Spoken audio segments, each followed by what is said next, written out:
Halo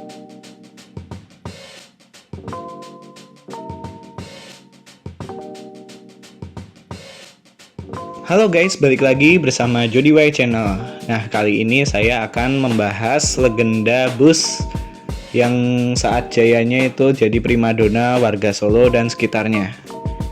Nah, saya membahas bus ini tentu saja dari requestan kolom komentar ya. Terima kasih untuk yang sudah request. Terima kasih dulur-dulur semua sudah mau nonton video-video dari saya. Jangan lupa di like, comment, share, dan subscribe dulu ya sebelum nonton. Nah, langsung aja nih, PO Trimulya. Bus Sapu Jagat memang melekat pada nama bus ini. Sejak awal kemunculannya, Trimulya sudah menunjukkan image-nya sebagai Bus Sapu Jagat. Bus Sapu Jagat adalah istilah bus yang berangkat terakhir dari tempat pemberangkatan, ibarat sapu yang membawa sisa-sisa debu, kotoran di lantai, dan lainnya. Bus Sapu Jagat ini rata-rata penumpangnya adalah orang-orang yang ketinggalan bus, orang yang pulang kerja, atau ada urusan yang mengharuskan pulang lebih malam, orang-orang kepepet, dan juga ada orang-orang yang tertipu calo. Banyak masyarakat bilang Bus Sapu Jagat adalah penjahat jalanan karena parkir paling awal dan berangkat paling terakhir. Bahkan biasanya jika belum target jam 10 atau jam 11 malam, bus juga belum angkat jangkar. Tetapi banyak juga yang bilang sebagai bus penolong, karena bisa menolong orang yang sudah terlalu malam untuk pulang ke kampung halaman.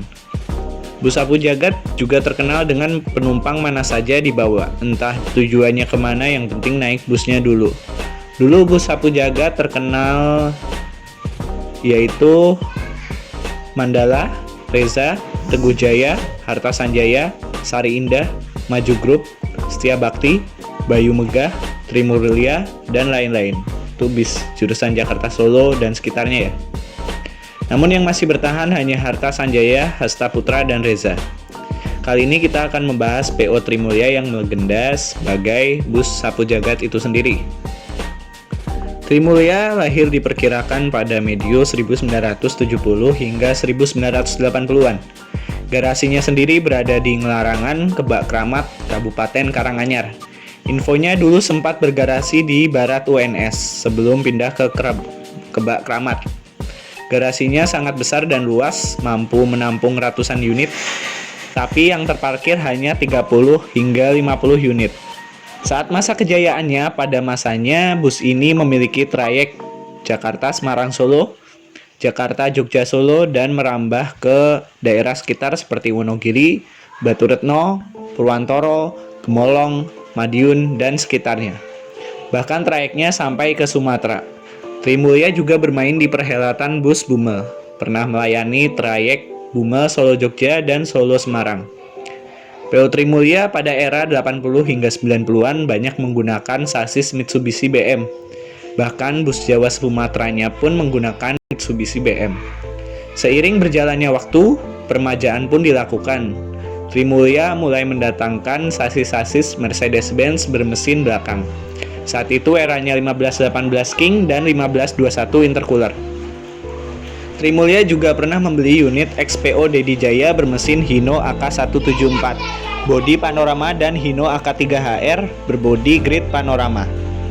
Dulu pernah ada tragedi ketika alas roban macet, lalu Trimulya ambil jalur alternatif via Tersono yang notabene tidak bisa dilalui oleh bus pada saat itu.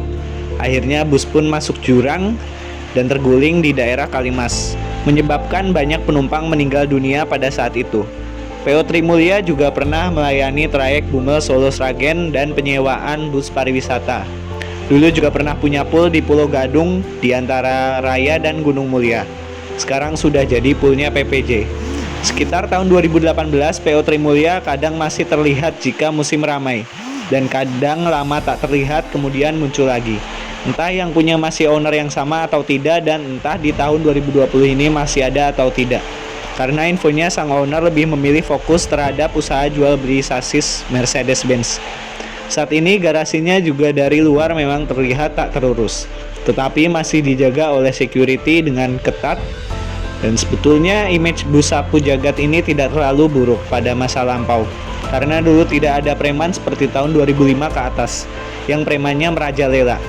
Sistem setoran yang mewajibkan kru untuk setor tiap jalan, sedangkan pengguna bus semakin lama semakin sedikit. Itulah yang menyebabkan kru mau tidak mau membohongi calon penumpang. Dan ada yang bilang julukan bus ini adalah bus penuh dosa. Walaupun pada era sebelumnya bus ini menjadi primadona warga Solo dan sekitarnya. Saya sendiri pernah punya pengalaman naik bus ini di tahun 2003 dari Jogja. Berangkat sekitar jam 8 malam dan waktu itu via Solo. Dan apesnya sampai di Pemalang, kru melihat tanda-tanda kerusakan. Waktu itu sekitar jam 4 subuh, kru pun mengarahkan bus masuk pom untuk mengecek kendalanya ya. Tetapi sewaktu masuk dari lover AC keluar asap hitam pekat. Penumpang saat itu panik dan buru-buru keluar. Entah terbakar atau gimana saya juga nggak tahu. Akhirnya bus pun tidak bisa melanjutkan perjalanan.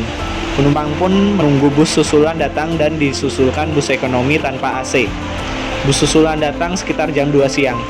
Entah bis dari mana, tapi saat itu penumpang bus susulan hampir penuh. Terpaksa saya dan ibu saya gantian duduknya. Jadi penumpangnya itu sampai berdiri ya. Sampai di Pulau Gadung sudah larut malam, saya juga harus nyambung lagi ke Bogor. Kejadian itu membuat keluarga saya cukup kapok naik PO ini. Sekalipun itu kesalahan teknis. Monggo yang mau berbagi cerita tentang PO Trimulya ini, silakan sertakan di kolom komentar. Mohon maaf bila ada kesalahan informasi, kata, serta pengucapan. Kita belajar bareng-bareng di sini. Saya juga hanya menyampaikan.